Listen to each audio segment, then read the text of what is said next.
Minha mãe é viúva, sempre cuidou da gente, sempre buscou o melhor pra gente. Meus irmãos terminou os estudos, graças a Deus. E eu trabalho lá terceirizado no TJ, na área auxiliar administrativa operacional. Sempre fui agitado, sempre fui querer tudo sou eu que faço. Sempre fui fechado, sempre quis resolver do meu jeito. Hoje eu sou outro Fabiano.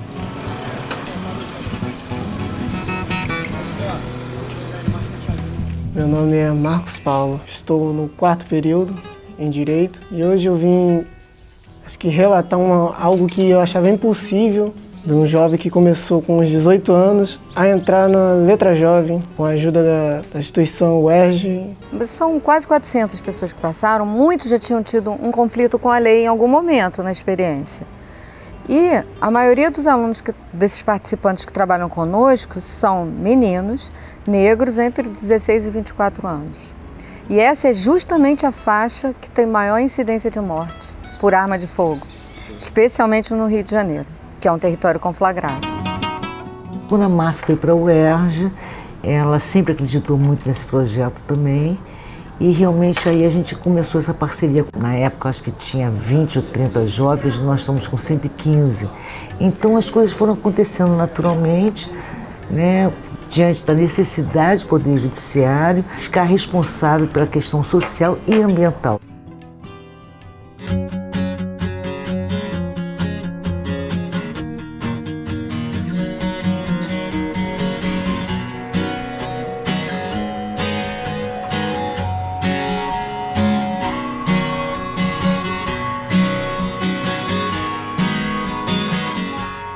Então essa parceria com a UERJ é de real importância, porque ajuda os meninos, aqueles que têm muitas dificuldades, eles ajudam eles a superar, porque não tem a evasão escolar, como aqueles que têm uma capacidade maior de aprendizado, se prepararem para uma universidade, né, se prepararem para um concurso público de 2º grau. Enfim, é uma parceria assim, preciosa que eu espero que a gente possa ampliar e nunca acabar.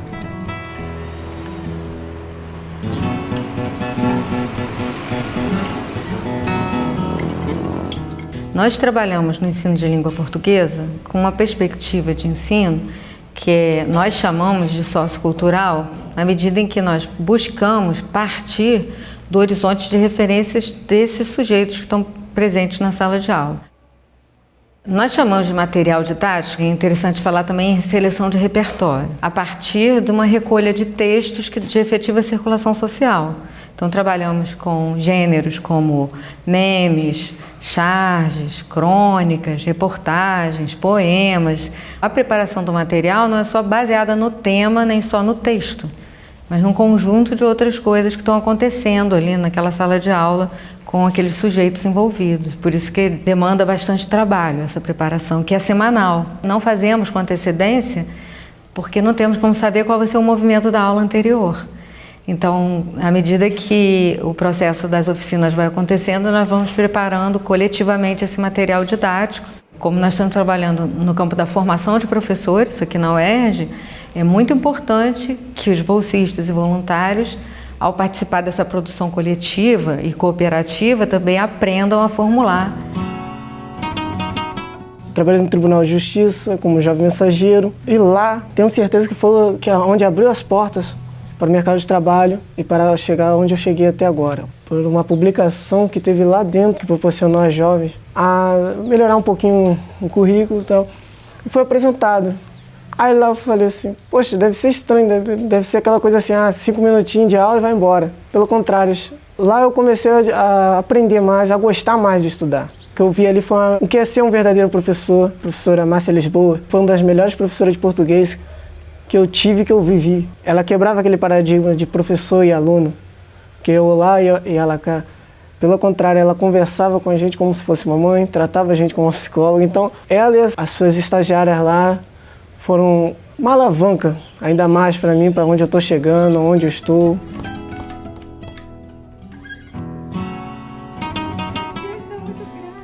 Saí do ensino médio, uma base horrível de português, confesso. E quando eu vim para cá, eu não tinha preparo nenhum, isso é verdade. Ela mostrou uma forma mais simples de ensinar para um aluno despreparado a encarar isso. Tanto que ela falou, eu quero vocês aqui, saindo daqui, se formando juízes, médicos, advogados, sendo alguém. O ensino de hoje está faltando professores que demonstrem para os alunos esse melhor, exercite esse melhor. Acho que essa foi uma das últimas aulas que eu não esqueço até hoje. É incansável, porque acorda cedo, aí sai daqui umas 5h40 e chega no trabalho 8h20. Sai para a faculdade e chega aqui quase meia-noite, então é meio cansativo. Ainda tem que estudar mais um pouco, daí dormir 1h da manhã, mas vale a pena. Antes eu não lia nenhum livro, hoje eu leio pelo menos 4 livros por mês, então deu um avanço legal. E lá ela sempre falava, vocês podem chegar onde eu cheguei, podem se tornar melhores que eu já sou. Acho que o meu sonho é mais ser um defensor público e também sonhar para minha família.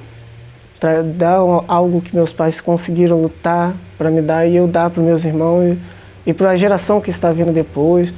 Porque acho que não só pensar em mim, mas pensar nos outros. Isso foi o que a oficina de letras trouxe para mim. Então acho que o meu futuro, o meu presente agora, tudo que eu faço hoje é levar para os outros que ainda estão por vir, é trazer o melhor para eles. Bem gratificante fazer, participar das aulas lá. Valia a pena. Você escreve melhor hoje? Bastante. Até a letra melhorou. Era um garranço. Já passei por dificuldades, momentos que me levaram para o mau caminho. Foi difícil, a minha mãe sempre postou as fichas em mim. Ninguém nunca desistiu de mim, nunca desistimos dos nossos irmãos, porque a dificuldade vem, a oportunidade ruim vem para você chegar lá na frente, trilhar e dar valor.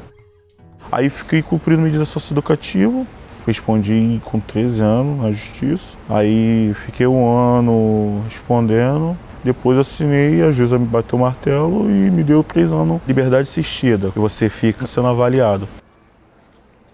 Eu tinha muita dificuldade no português, sempre tive, não vou esconder. Que aplica muito a forma de se expressar. A gente tinha mania muito de atropelar os professores.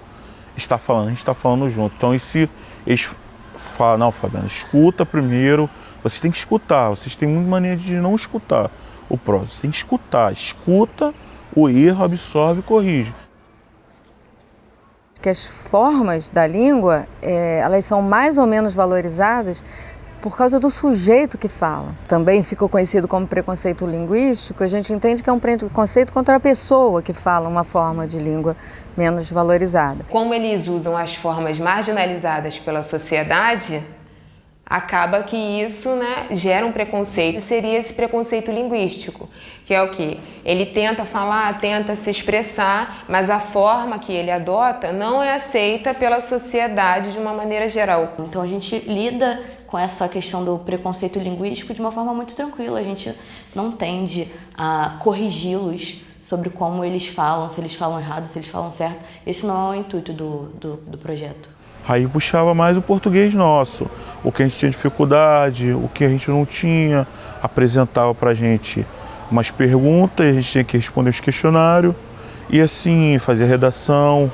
Como você está digitando alguma coisa, escrevendo, é bom você parar e analisar. Isso eu não fazia. Eu só escrevendo, botava ponto, no final entregava.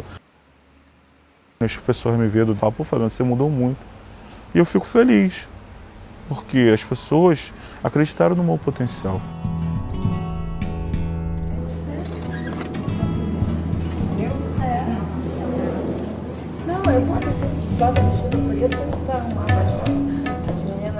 Toda a minha pesquisa hoje está voltada para esse trabalho com pessoas em situação de vulnerabilidade social, uma pesquisa que tem muito dessa característica de, Paulo Freire usa essa expressão, tirar as luvas, pensar os saberes e a construção de conhecimento a partir desse ponto de vista de uma responsabilidade com o todo da sociedade, que é uma característica da UERJ, inclusive. Então, acho que o ambiente da Faculdade de Formação de Professores da UERJ é muito propício para todo esse trabalho.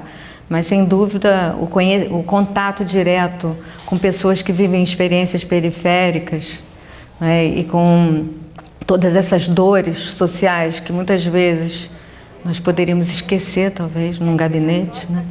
Ser professor é ser agente de transformação, é ser agente de mudança, é de grande responsabilidade. O professor não muda o mundo, mas contribui para isso. Contribui para que pessoas mudem o mundo e pessoas mudem as suas realidades. Há pouco tempo a gente recebeu um dos meninos aqui na UERJ e ele estava nervoso porque ele estava dentro de uma universidade que formava especialmente professores, entendeu? E ele em um dos momentos do nosso encontro, ele dizia que ele não se imaginava num espaço como esse. Eu questionei por que ele não se imaginar numa situação, num ambiente como esse, porque esse ambiente também é para ele. Eu posso me dispor mais e me abrir mais ao diálogo. As vozes que muitas vezes são silenciadas e que ali se colocam, né? Os pontos de vista muito diferentes, as vivências, experiências que eu não tive. Há pouquíssimo tempo mesmo agora, um jovem que cometeu um ato infracional, ficou conosco 2 anos. Na hora que foi se despedir da gente, e você não se preocupe que eu vou voltar como estagiário do CEE, porque eu estou fazendo direito. Veio me procurar tempos depois, já com a carteirinha da OAB, e isso é o incentivo. É isso, ele voltar a ter autoestima, porque a maioria que chega pra gente chega com essa estima muito baixa, não acreditando mais na sua potencialidade, não acreditando mais um projeto de vida, e é isso que a gente tenta resgatar aqui. E eu acho que a casa que pune também tem que ser a casa que abre as portas para trazer alguma oportunidade para o egresso, para o jovem infrator, essa juventude que está em risco, que a gente gostaria de poder ampliar mais. Quer dizer, o Fabiano e todos os fabianos que passaram por nós têm direito à educação. E esse direito deles à educação passa pelo acesso. As estatísticas mostram mais de 80% de sucesso e não reincidência. Todas as pessoas que me olham e falam, Fabiano, você tem um potencial muito grande, pode ir que você vai chegar longe. Então assim, é uma motivação. E é muito difícil ter pessoas que convivem com a gente e motivar a gente. Então assim, é muito bom assim, o conforto que eles dão pra gente, o ensinamento, o querer. Muito mais importante do que tudo isso é o afeto. Foi emergindo muito forte essa ideia da relação, do contato. Aí até usar a palavra do Paulo Freire de novo, da amorosidade que se faz nesse contato, né? Essa experiência de estar junto produzindo linguagem, e estar junto nessa cena de linguagem como sujeitos, mas se conhecendo melhor, conhecendo o outro melhor.